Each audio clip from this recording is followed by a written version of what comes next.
Norwich Free Academy entered Friday's game at 6-0 atop the ECC Large, but they faced a tough test in Fitch and guard Kwame Cole. Cole gave the Falcons an early lead in the first quarter,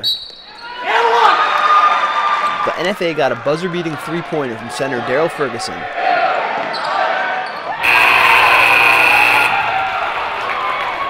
And 8 quick points off the bench from Irving Eggleston, who grabbed several offensive boards before scoring early in the second to make the score 18-10 for the Wildcats.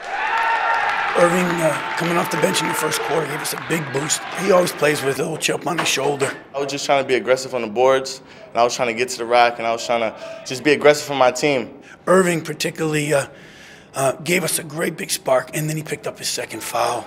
Then Fitch went on a run. Cole, who led all scorers with 22 points, got the Falcons back in the game in the second, getting to within 2 at the half. He was a handful. We couldn't get in front of him. He was taking the ball to the hoop, making circus shots underneath. So my hat's off to Kwame. Cole cut the margin to 1 at 34-33 on a nice assist from Chad Graham, and then went the length of the floor to tie the game at 43-43 with 5:45 remaining in the fourth. Fitch seemed to be making the plays that should spark a comeback, blocking shots, diving for loose balls, and taking charges, but they couldn't close the door on NFA. After the teams only scored 2 points apiece in the final 5 minutes of regulation, NFA had a chance to go ahead on an inbound with 43 seconds left, but Ferguson missed an open look.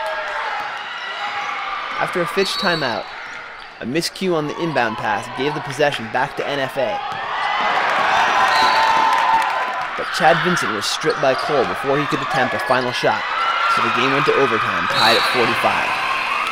Fitch finally reclaimed the lead on a basket by Graham. But once again, Eggleston stepped up on the offensive glass for 4 more points in overtime, bringing his game total to 14.